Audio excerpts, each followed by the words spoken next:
The creator of Family Guy made a movie about a cursing teddy bear that kinda sounds like Peter Griffin. I'm in.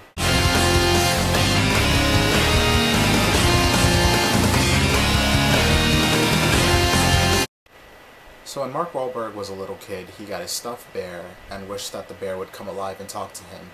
That wish came true and it made him very happy, but fast forward 27 years later and he's still that same bear, and to be honest he's kind of a loser that just sits around smoking pot with his bear all day, but he still managed to find a hot girlfriend in Mila Kunis.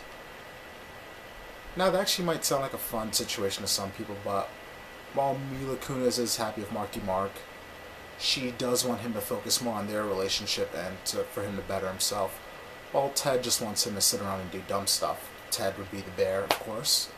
And the movie is about Marky Mark walking that tightrope trying to keep both parties pleased, and what ensues is actually a pretty good time at the theaters. Ted is going to say some things throughout this movie that will drop your jaw. Like a couple of minutes after the opening credits, they throw in a 9/11 joke. And it has a lot of that Family Guy humor, which works for the movie, but it also kind of hurts it. They have the same flashback humor, they have the same kind of montages, and it does make for a funny movie, but a lot of that editing doesn't translate well into live action, and to be honest, at times Mark Wahlberg kind of came off as a cartoon character for me.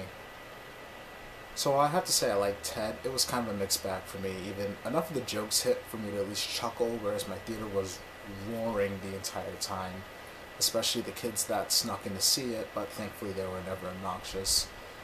With this, you're going to get a lot of pop culture references, a lot of 80s references, one in particular that involves an infamously bad movie, some racial jokes here or there, and a couple of fart jokes. And essentially I just described an episode of Family Guy, which to be honest, I don't really even watch anymore. You have your good Family Guy episodes, you have your mediocre ones, and then you have your not so good ones that are kind of bad. And this movie is kind of like a mixture of the three. Mark Wahlberg gives a decent comedic performance, so I can't help but feel that he was not their first choice for an actor, considering that Jason Segel has that man-child thing locked down.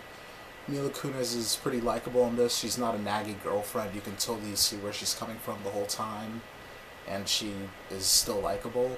But of course, when you leave the theater, you'll be thinking about Ted, and they did a great job with those effects on him. And I'm still laughing at his interactions with the grocery store manager. I'm sure a lot of people have enjoyed this movie a lot more than I did, but for me, Ted will be a fun viewing in theaters if you pay matinee. I can't help but think about how my life would have turned out if the stuff Arthur had as a kid started talking to me. That probably would have messed me up a bit. Anyway, if you like this review and you want to see more, please subscribe. And I didn't check it out. That Magic Mike review is coming tomorrow. There was just no way I was going to walk in that theater alone. I'm definitely bringing back up.